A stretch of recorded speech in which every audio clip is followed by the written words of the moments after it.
Good morning and smell the coffee. This is what is happening right now around the world.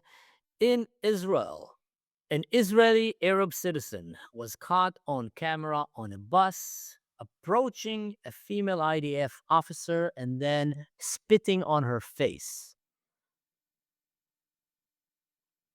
Now, I love the fact that she chased him. She didn't run away, but unfortunately for him, he was caught shortly after and was taken to the detention center where they're keeping El Nukhba terrorists. These are the special forces of Hamas that are kept in the most harsh conditions. Now, if he's an Israeli citizen, I mean, like it or not that he spit on her, and I think it's good that Israel take very seriously the fact that people that disrespect and spit on the people that wear a uniform defending the country, but that seems a bit harsh, I gotta say.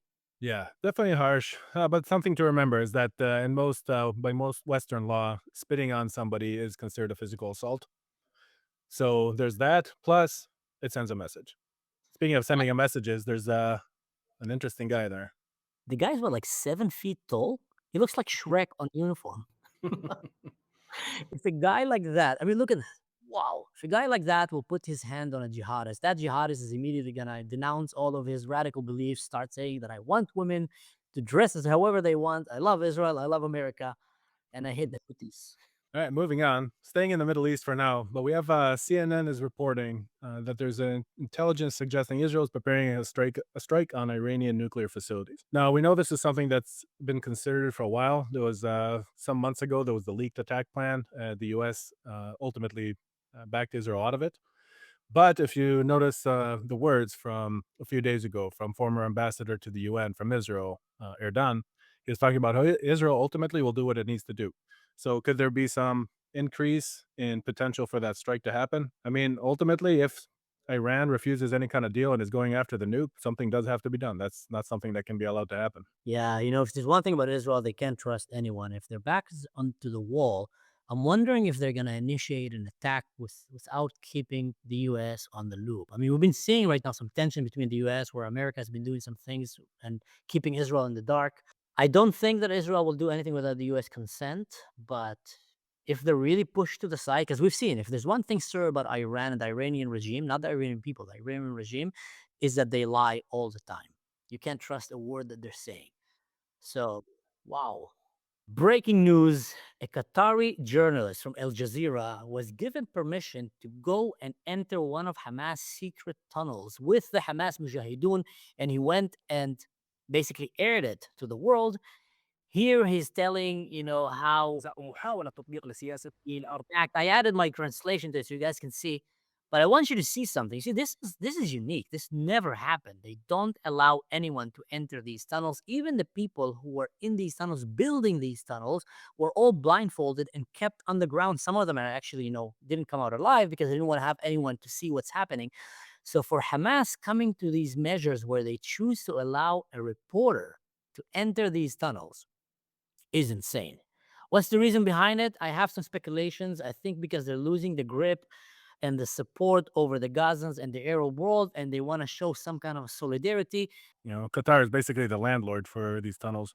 Now, what's crazy here is that this is a terrorist organization, and this guy just keeps telling them, "God bless you," keep up the good work, and it's that's quite insane. Yeah. On the other hand, if you want to get out of there alive, you can't exactly be critical. You kind of have to show that support if you want to get a pat on the back and walk out still breathing. That's true. But let's be honest, Al Jazeera is an official Qatari, news company. Free access to go into the tunnels with Hamas. Hamas is allowing them. I mean, if anyone had any doubt that Qatar is connected to Hamas and Hamas connected to Qatar, take any doubt out of your mind. So when Donald Trump goes to Qatar and start telling them you are my friend, these are the same people that paid money to Hamas to go and abduct and murder American citizens. All right. So going international to Europe now. We have a story coming out of Sweden where Sweden has passed some new laws that are harsh on prostitution, and they're using it to go after the OnlyFans user base. So that would include so we're talking about content creators and users. So if you don't know what OnlyFans is, that's a good thing. What you need to know is that basically it's sex work. Okay, this has been extremely destructive for both sides here. So if we're talking content creators, we're talking about the girls, the women that are making these videos, and we're talking about the men that are consuming it. This is something so destructive to simple societal and moral fabric, and I think that it's good. I think they need to go after this. For some reason, even though prostitution can be illegal in many places, OnlyFans is just everywhere. A large number of males between the age of 18 to 35 are subscribed to OnlyFans. We're talking about millions of people that are going to watch naked women and to watch, sex content. I think it was Jordan Peterson that said something. He said that a teenager boy today have seen more naked women than the kings in history. So twist it as much as you want. That is not healthy for these kids and for their mind. And Yeah. just it's good on Yep. Sweden. Good on Sweden. Absolutely. Really good on them.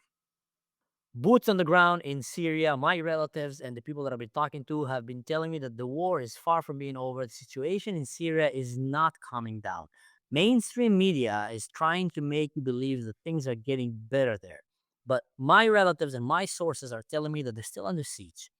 They barely have water. They barely have electricity. They barely have food. Their men are for days already in the front of these villages fighting for their life. They're being shelled by mortars, by heavy machine guns. And the raiders are trying to come and kill the men and kidnap and abduct their women, their daughters. So it's far from being okay. But for some reason, mainstream media is trying to portray a different picture. And that's why, guys, we're going to keep updating you every day, if necessary, about what's happening in Syria. If anyone's ever heard of the dead internet theory, then good. If you haven't heard about it, go read up on it. So here's an example of what that means. Okay. Somebody, reporter from the Chicago Sun-Times, put out a reading list, right? The summer's coming up. Everybody wants to relax, read a good book. So you go open the newspaper, look at the list, and none of these books exist. This reporter created a reading list using AI and published it without double checking it. And none of the books on the list even exist. So Wow. that, yeah. So tied to that, here's a report. This is from 2024, September. Okay. Talking about the use of AI and the amount of it on the internet. Now, as it is right now, we're talking about 57% of all web based text has been generated or translated through an AI algorithm. So already more than half of anything you read on the internet has gone through AI, whether AI created it or AI translated it, and then you have to trust it. Now we're in 2025. What was the projection for 2025? They're expecting 90% of internet content to be through AI. So how can you even trust anything anymore? Right? They always said, "Oh, don't trust everything you read on the internet." So at least it used to be humans writing it. Now it's not even humans aren't even involved in 90% of the time. Take good care of your hard copy books. That's what I have to say. 90% of the things that are going to be in the internet. I mean, most of humanity will be taking its sources for history, information, education from the internet.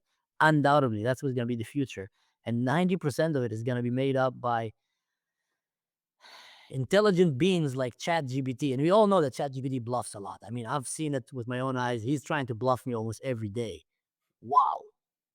Do I know that the article is even real? Are you real? Am I real? Here we go. Drop the mic, man. So, thank you for sticking around. We're going to be doing this update, trying to give you the brief synopsis of things that are happening around the globe and adding some of our personal analytics and understanding to what's happening. So, thank you for sticking around, guys.